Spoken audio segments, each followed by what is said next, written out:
Ladies and gentlemen, I'm Alexander and I do social media for VetVittles. And this is Lance. Himself, I'm from New York and Lance is in LA, California, right? And you Yes. also do treats for dogs. Can you talk a little bit about the name of the company and what you guys stand for? What's your mission? Yes. So we are plant-based pups treats.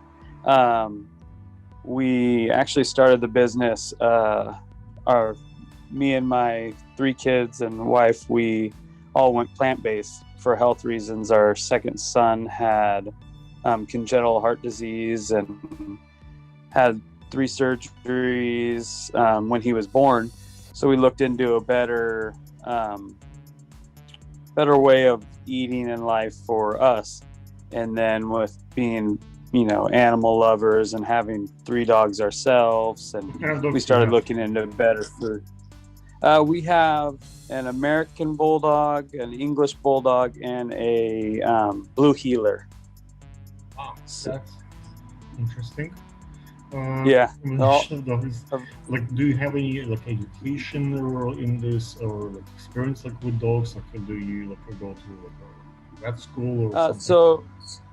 so we have a just background with caring for dogs, doing a lot of caring for dogs, not educational background. Besides, we have a family member that is a vet, so with getting information from him, we run a lot of stuff through him with all of our treats in our business. So Makes sense. Well, to reciprocate about VetVittles, so we are a group of scientists. So Frank Gurman and my father is the main brains behind the production. He's a clinician. He has his nutrition and biological uh, education and experience being a professor and a teacher in the space. And we have a Dr.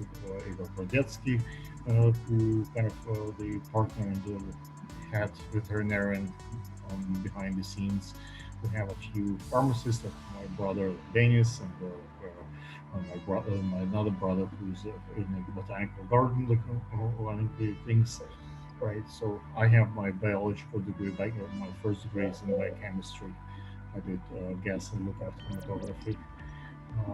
So we have a few, Batir and a few other team members who have experience and knowledge in the space. And we had that clinic maybe 20 years in the Ukraine before we moved here to States. And for the last 20 years here in Brooklyn, we have all of food services. So a few doctors, a few nice. grooming. So that's the and my uncle was in your case very much an avid dog lover. So that's the kind of core team. We have other members on the crew, but this is our kind of brains behind the brand. Nice. Really nice. Let's see. How do you guys survive through the COVID times? So we Is it did business? pretty Hold a well. second. The sound is getting worse. I mean, practicing. Huh? This, Oh, can you hear me? yeah, yes, I can hear you now. Yes. Okay. All right.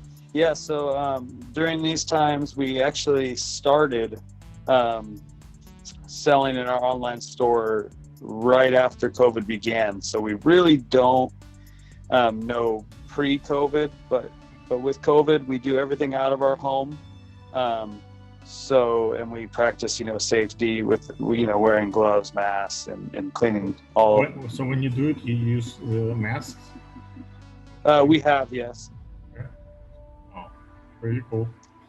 And But then we also do like local farmers markets. So, and in farmers markets, the same thing. So we're out there with masks on and sanitizing tables and, and stuff like that with the farmer market crowd. But yeah, I mean, online, like I said, it hurt a little bit in person, like our farmers markets and stuff, but that was pretty much it. Online's been kind of steady as long as we get, um, I mean, it's just being seen online, right? So Gotcha. That's the biggest thing. We kind of hit the bump with the COVID because like Berdetsky and my father and my uncle, most of these senior folks are kind of seniors, right? And Oh yeah. we don't want them to get sick, and we kind of took things slowly.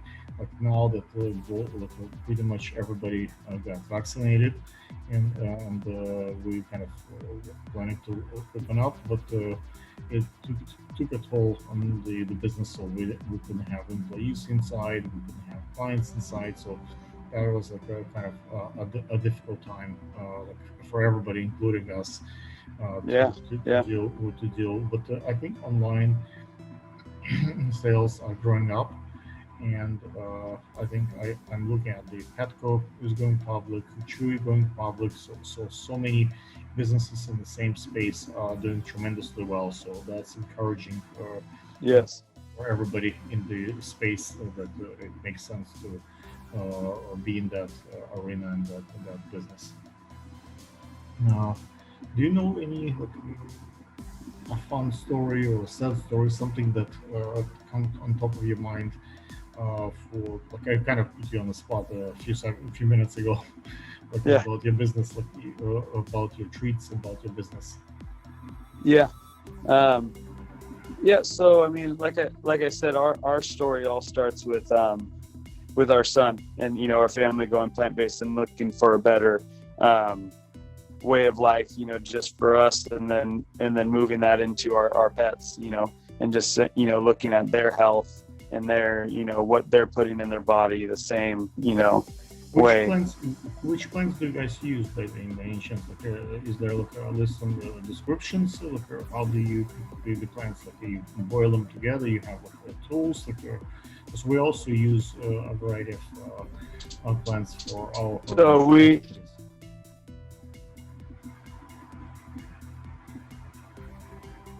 I lost the sound. There is no sound right So now. we use time out. Oh, sorry. You hear me? Yes, I can Hello? hear you now. Yes, I can hear you now.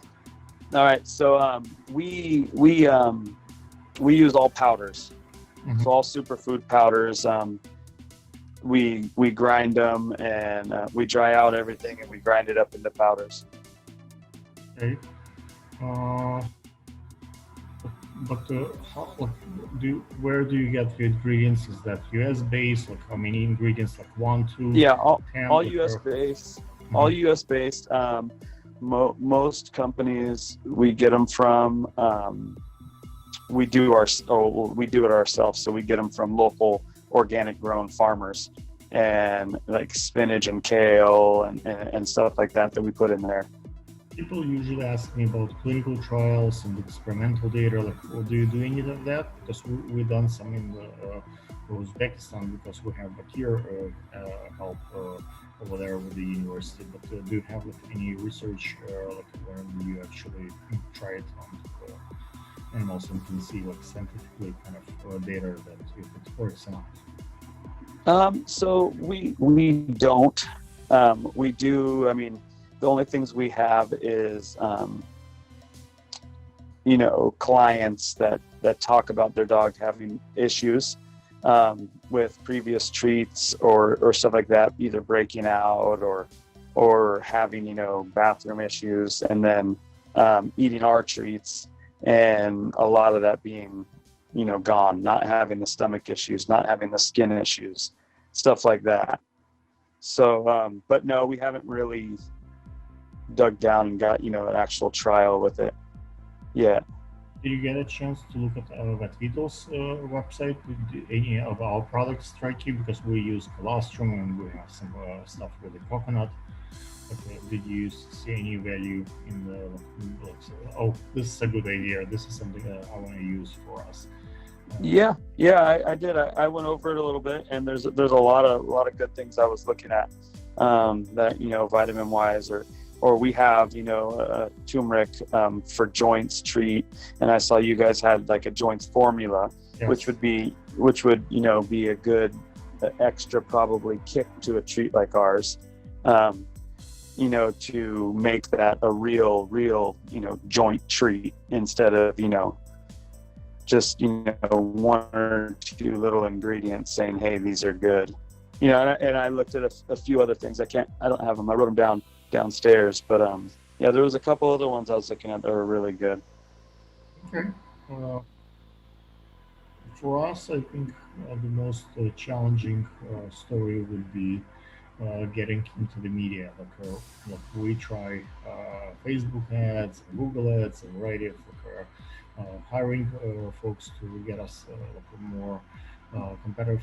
The names that are easy, like Poppy Booster, for example, that many companies use, is kind of easy to compete and sells well. But whenever we produce our own name, like the Trizer or like names that are very unique to our brand, it's kind of difficult to sell. So that's what we kind of face the challenge right now. And another challenge that I face is we have sales online on Amazon, but Okay. make sales directly on our website, that's something that's kind of very difficult to come by. It takes Okay. a lot of effort. Yeah. And see, we're completely based on our own website. We were looking into getting on Amazon and, other little platforms. But we're strictly on our own, which I see it is that's, like I said before, it's getting people to that page. At least it's that's the difficulty. I don't think it's that difficult. I can get people. It's just Mm-hmm. making them buy that. It's a huge difference. I can get 1,000 people look at it, enjoy it, like comment and like, and to go through the process and actually pay for it. That's something that's completely different animal. Yeah. Space. It's like it's easy to get those leads. It's easy to get them to look at it. Pay attention. A lot of people ask for free stuff. Let me try it. Let me ship to me for free. I'll see if it works, and then maybe I'll buy. So a lot of influencers so that we get that a lot. I think the other challenge that I face, like, for example, I'm doing the fashion shows with dogs now, and I think that was kind of gave us a little bit of boost. I can see the data from the last two events that I had.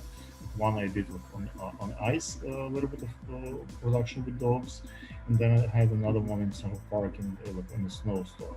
So those two things kind of gave me a bump. So I think people look at the fashion and the dogs and the pretty girls, and they kind of convert that to sale through the attention, and that funnels more sales.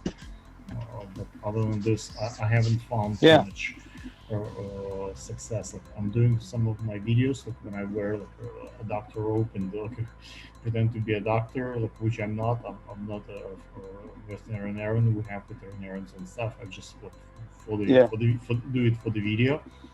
And but still, even though I think I have good information in my notes and I use the teleprompter, it still does not convert to large number of views or sales. So that's my predicament that I face. Okay. So maybe I'm planning to try maybe something else, looking for other options what's out there. Yeah, and that's us as well. Like, we just started. We see when we do more events and stuff like that, we've been getting a lot better feedback. What do you do? So we just give out for free stuff, or you just present it there? So most events we do, we show up and we have a table, samples and stuff like that. Little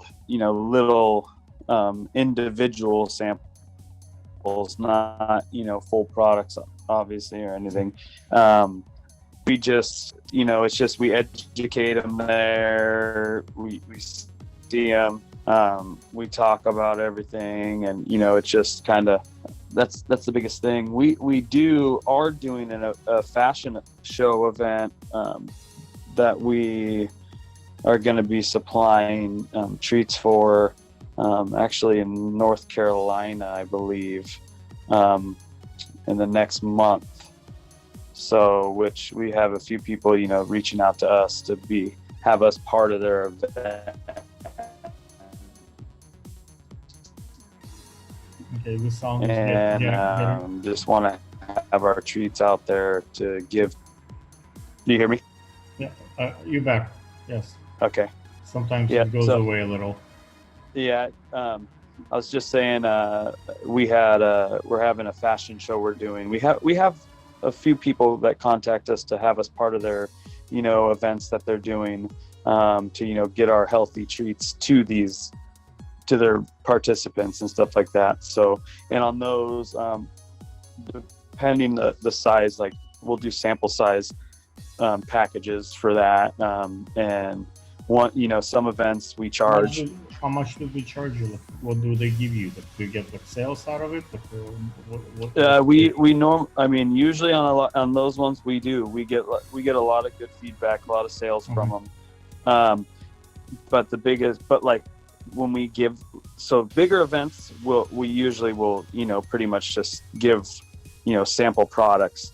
We're doing like another event, subscription box, and we're giving a discount on a product that they want. So okay, that's another one that we're getting into is a subscription box. So subscription box, so they buy consistently the troops again and again. yeah. So monthly. You can ship them. I see. What social media really works for you? Like how would you present it like, in the intensity? Like for us, for example, I think the YouTube is the most sufficient to get the distribution in stores is the biggest one, because a lot of those people that I deal as like resellers, I don't think they have the social media. My father, I don't think has like goes on Facebook or Instagram, and so my uncle. So a lot of those business owners are not so much up to social, like, platforms. But YouTube, everybody can watch. You don't need really to have an account. But some of the younger folks, I think the Instagram is very important. So I just recently started doing also TikTok. I don't know if you yeah, definitely. Yeah, and we have pretty much every social media. We didn't dive into YouTube, but we thought about it before. I believe we started a YouTube and just didn't do it. We have the Facebook, Instagram, Twitter. Which one is TikTok. the best one for you? Where you see the most sales, the most I would say results coming out? For us, Instagram. Instagram's our biggest. Yeah, that's our biggest market. We get I think I was looking at it before. I mean, our website tells us where the people are coming from. So giveaway programs, we have like recently started again the new program for the influencers. Basically when we give 10%, like make a code, right? And influencer give 10% for their audience, and plus on top of that they get 15% for themselves. Oh, nice. Yeah. Something that same money that we lose on Amazon, it's pretty much the same money that we lose with influencers. Oh yeah. Yes. Okay. Let's see. Maybe once we post this one, what kind of results we're gonna get. If maybe other dog lovers wants to kind of join the conversation and comment on the discussion. I would call it like interviews, more like two brands are talking, right? If we come up maybe with better topics for the next one, then Lance and I maybe we'll come back to the discussion. Maybe we'll exchange a little bit of product samples and see if we can kind of testify if it works or not, and how what are the results. And Yeah, of course, love to do that. Whatever makes sense to move those brands towards more publicity. Yeah, Makes sense? definitely. Thank you, Lance, for your time. Yeah. Let me stop recording.